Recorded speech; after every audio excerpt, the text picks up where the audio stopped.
There are three things I'd like to show you before we jump into this lecture. First off, on my lectures, I am going to try and have a main idea or summary set up at the very start of the lecture so you can look at that.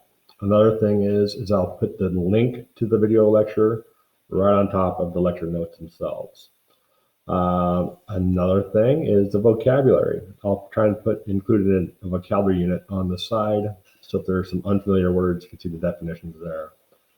And the third or fourth thing, is going to be down at the bottom. I'll try to put the topic or your assignment down at the bottom, so you can see that along with the lecture notes themselves. With that, we'll go ahead and start the lecture. Now,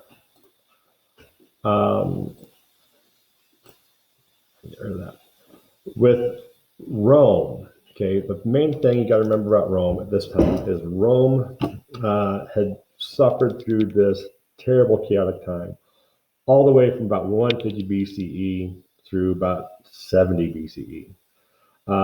You had Latifundia, you had these increasingly wealthy people that got more and more wealth. You had the Gracchus brothers, who were populists, and populist people are people that get their power from the population. They do popular programs and try and create their popularity. But the populist brothers, or the Gracchus brothers, who were populists, that tried to rectify some of the problems that Latifundia had created. You had political assassinations going on. You did have, and we didn't go through it before, but we had dictators. One of the main dictators was a man named Sulla, who came in about 80 BCE. And he straightened the situation out for a bit, but he was extremely cruel in how he ruled the country. But he just stopped at one time. You had people like this one man named Catiline, who attempted a coup. Now, a coup is where you try and take over the government by force. He was not successful. In his coup, some people think that Julius Caesar was actually helping him out, but we don't have direct evidence of that. Then you have the Servile Wars, where Spartacus led this group of slaves against Rome and ravaged the countryside before he was defeated. So you have just a terrible tumult, this crazy situation going on in Rome for almost 80 years. There's not a lot of peace, not a lot of security. Now, into this situation, you have three men come together. The first two are Crassus and Pompey. Pompey was a war hero. Crassus was the richest man in Rome. Some people even say that Crassus lent Julius Caesar some money, and so that gave them some ties to each other. But they came together in about 60 BCE, and they formed what was called a triumvirate. Now, a triumvirate just means that it is ruled by three.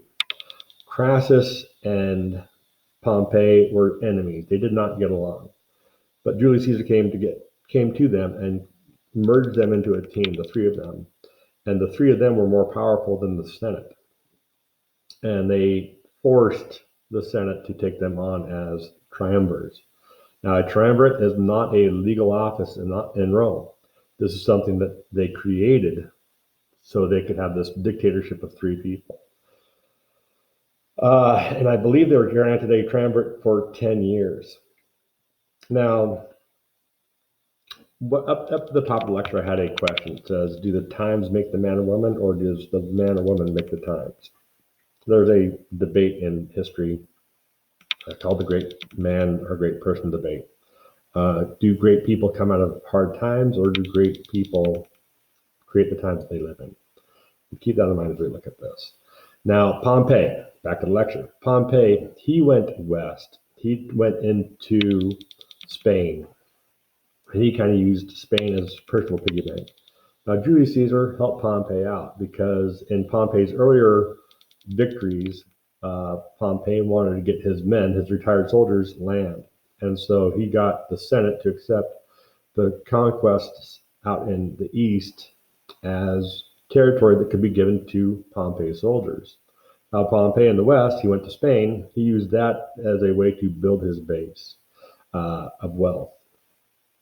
Julius Caesar was given the governorship of this place called Cisalpine Gaul, which is that Po River Valley, just right in that area. It is where Milan is. It is where Venice is. It is the industrial section of modern day Italy. But in this time frame, it was seen as part of Gaul. And Julius Caesar was given that as his territory. And he was also given the territory of Transalpine Gaul, the territory north of the Alps. Now, that territory he would much have to conquer. In fact, Julius Caesar spent much of the next 10 years up in Gaul, and that's going to be part of our topic for our next lecture. Now, Julius Caesar, what he did with Pompey is he gave Pompey his daughter as a wife.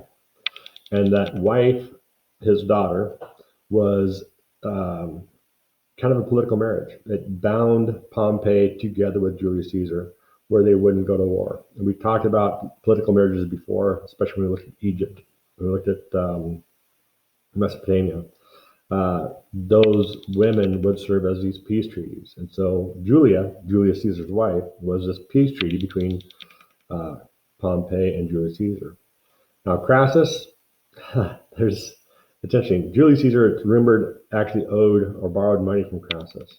And as a good banker knows, you don't want to kill the person who owes you money. You want them to pay you back. And so that might have been a way that Julius Caesar was tied to Crassus in some ways. But Julius Caesar enabled Crassus to use the territories in the East to get his own personal wealth from there as well. And the East in this time frame was the wealthier section of the world. Now, in 54 BCE, Crassus was out in Parthia. He got in a battle. He got killed. And so the Triumvirate is down to 2. And Julius Caesar and Pompey are not great friends. In fact, Julius Caesar's daughter, Julia, dies. And so there's very few things holding these two gentlemen together. Now, Julius Caesar, as they were becoming more and more in conflict with each other, Julius Caesar did return to Rome. Now, in Roman times, it was against the law to bring your soldiers south of what is known as the Rubicon River. Now, the Rubicon River is this tiny little river right there. North of the Rubicon is Cisalpine Gaul. South of the Rubicon River is what they would consider to be part of Rome. And so when he crosses the Rubicon River, he declares his intent to attack Pompey. And again, we'll get into this a little bit more in tomorrow's lecture. But crossing that Rubicon seems like a very minor thing. In fact, when you look at the size of the river, we have creeks that are this size. In fact, the South Fork, the Palouse River that flows through Pullman, looks bigger than this. But Julius Caesar does a small thing, and it sets off a major decision. Nowadays, when someone says they crossed the Rubicon, it means that they made a minor decision that will affect them for the rest of their lives. Now, this is a little bit off topic, but I'll give it to you. My granddaughter goes to preschool. She's 3 years old, and her preschool teacher gives them little questions, a would you rather question. And these questions are phenomenal. My granddaughter, when I talk to her on FaceTime, is asking me questions. She goes, Grandpa, I got a question for you. One question that she got was, would you rather have a bunny tail or an antler? I'm amazed at how this preschool teacher can capture a little 3-year-old's attention and imagination. It's a really small thing. It's kind of like crossing the Rubicon in a positive way. And so when you look at this assignment, ask yourself, are the times making you, or are you doing something with these times? Oftentimes, and I've done this too, it takes a bit. I would retreat for a little bit, figure out what I need to do, then come back out, and that's fine. But try and think about it, and that's your assignment. Tell me, are the times making you, or are you making the times? Let me know what you're doing with your times, and take care out there. We'll talk to you later.